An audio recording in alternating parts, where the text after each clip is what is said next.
Us now is our Yorkshire and Humber reporter, Anna Riley in Scarborough Harbour. Good morning, Anna. How are people reacting to the third-year anniversary of Brexit there? Good morning, Bev. Well, I've been speaking to fishermen here at the harbour. Scarborough's an area that mainly voted to leave. 62% wanted Brexit to happen here. But speaking to the fishermen, they don't feel that that increase in quotas that we've been given, so in 2023 the government have said that we'll be able to fish 30,000 more tonnes of fish than if we were in the EU, so Brexit has given us that extra 30,000 tonnes to fish, and they're saying that that's brought in millions of pounds to the economy. But people here are saying, as fishermen, they don't really feel that they've seen the impacts of Brexit in a positive way or a negative way. They're just saying they don't really think it's done much for them. The problems that they're facing at the moment, especially here where they do mainly fishing for crab and lobster, is what they catch. They're saying that the bait has trebled in price. They're saying the fuel for their boats is costing more money, and that's the problem that they want to face rather than anything to do with quotas and Brexit. Thank you, Anna, there in Scarborough. Let's cross over to South East reporter Ray Addison in the most pro-Brexit constituency of Kent. Good morning, Ray. How are people looking back there on the last 3 years?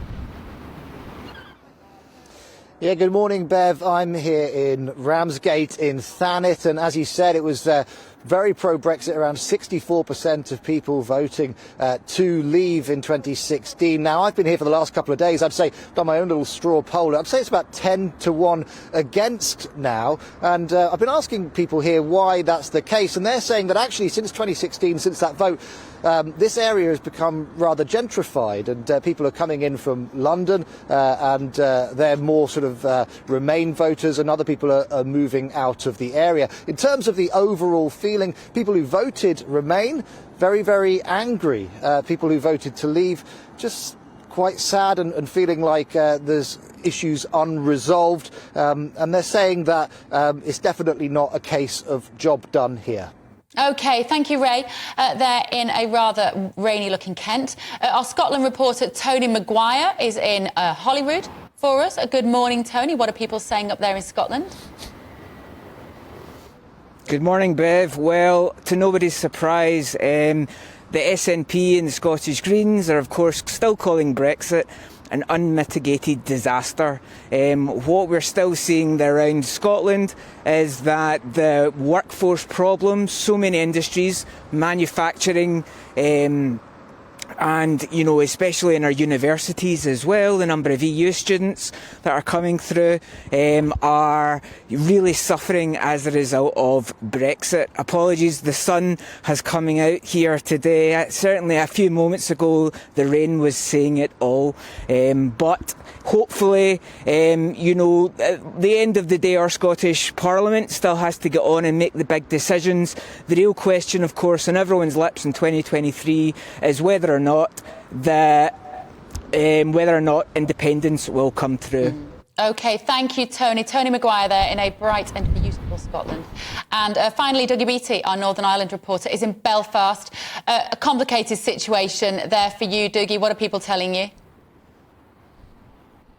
Well, people here very much think they're sort of caught in some sort of Brexit purgatory because, of course, we had to have that other deal that was the protocol. The protocol very much meant to protect the integrity of the single market and those inside that market, including the Republic of Ireland. So Northern Ireland has suffered quite badly at that. In fact, it's the only region of the UK that has went into a technical recession with 72% of its population dependent on the public sector.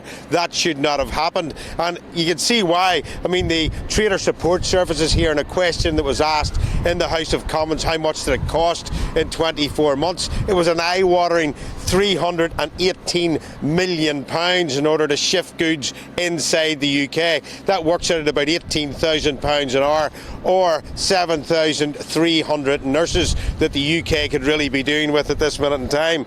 It also means that we have tariffs and stuff like British Steel coming in. Of course, they're 25%. And as we reported a year ago, the drugs and pharmaceutical firms still having serious problems in Northern Ireland with the alignment of the EU regulation, because of course Northern Ireland is caught inside the European Courts of Justice, and that has caused political problems because the unionists here very much see this as the EU trying to align Northern Ireland's economy with that of the Republic of Ireland. And of course, when you get financial alignment, well, political alignment follows close behind. OK, Doogie in Belfast, thank you. And thank you all for that whistle-stop tour of the United Kingdom. Look